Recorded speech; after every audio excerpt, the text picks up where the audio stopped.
Pi ने अभिनेत्री रिया चक्रवर्ती समेत 6 अन्य लोगों के खिलाफ एफआईआर दर्ज की है। एफआईआर में रिया के अलावा इंद्रजीत चक्रवर्ती, संध्या चक्रवर्ती, शोविक चक्रवर्ती, सैमुअल मिरांडा, श्रुति मोदी और अन्य का नाम है। केंद्रीय जांच एजेंसी ने आईपीसी की धारा 306, 341, 342, 420, 406 और 506 के तहत एफआईआर दर्ज की है। वहीं रिया चक्रवर्ती के वकील ने कहा है कि सीबीआई को इस मामले से तब तक दूर रहना चाहिए जब तक कि सर्वोच्च न्यायालय अपना फैसला नहीं दे देता है। वहीं रिया को आज मुंबई में ईडी के सामने पेश होना है। ईडी ने बिहार पुलिस को एफआईआर के आधार पर पिछले हफ्ते रिया और उनके सहयोगियों के खिलाफ मनी लॉन्ड्रिंग एक्ट के तहत मामला दर्ज किया था। गौरतलब है कि मुंबई के उपनगर बांद्रा के अपने अपार्टमेंट में सुशांत सिंह राजपूत 14 जून को छत से फांसी से लटकते हुए पाए गए थे। और इस पूरी खबर पर और ज्यादा जानकारी के लिए मुंबई से जुड़ रहे हमारे संवाददाता योगेश शीतल।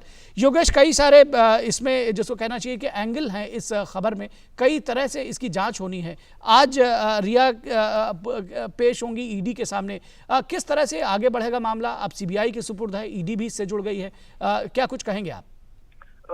देखिए निखिल, ईडी का जो पूरा मामला अगर आप देखें तो ये बेसिकली आईपीसी पे ही डिपेंडेंट है, क्योंकि आईपीसी की जिस 6 धाराओं के तहत मामला ये दर्ज किया था बिहार पुलिस के द्वारा, जिसमें 306, 341, 342, 380, 406 और 420 ये 6 धाराएं थी भारतीय दंड संहिता की, जिसके तहत जो है वो मामला दर्ज किया गया था। इसमें जो 420 चीटिंग है ये पीएमएलए का ही एक प्रेडिकेट ऑफेंस है। प्रेडिकेट ऑफेंस हम उन ऑफेंस को बोलते हैं जिनका एक कंपोनेंट जो है वो लार्जर क्राइम में रहता है। तो बेसिकली ईडी ने वही 420 को आधार बनाकर ये पूरा जो है ईसीआईआर जिसको इन्फोर्समेंट केस इंफॉर्मेशन रिपोर्ट कहते हैं वो दर्ज किया था रिया चक्रवर्ती के खिलाफ, और फिर उसके आधार पे जो है पूछताछ होगी। मोटे तौर पर अगर मैं आपको बताऊं तो पूछताछ सिर्फ इन्हीं चीजों से जुड़ी हुई होगी जो कि अपेक्षित है कि जो पूरा ट्रांजैक्शन हुआ है, जो उन्होंने कथित तौर पर सुशांत सिंह राजपूत के खाते से अपने खाते में पैसा लिया, स्थानांतरित किया, उसके बाद फिर वो पैसे कहाँ गए, लेन देन किन लोगों के साथ हुआ, उसका आधार जी, इसके बारे में डिटेल जानकारी लेगी। सीबीआई ने भी केस रजिस्टर किया है कई धाराओं में, किस तरह से आगे बढ़ेगी वो?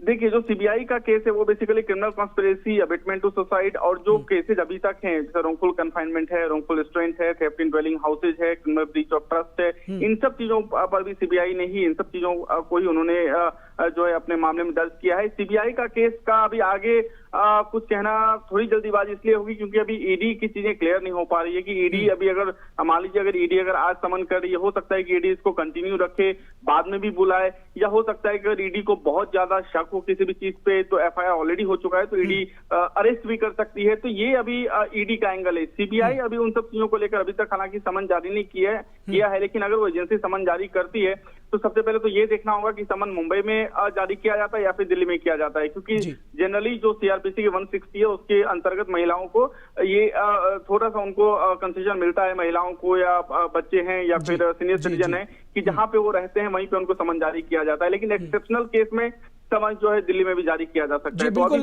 बहुत सारे एंगल्स हैं इस पूरी खबर के और एक साथ भी जांच चल सकती है ईडी की और सीबीआई की।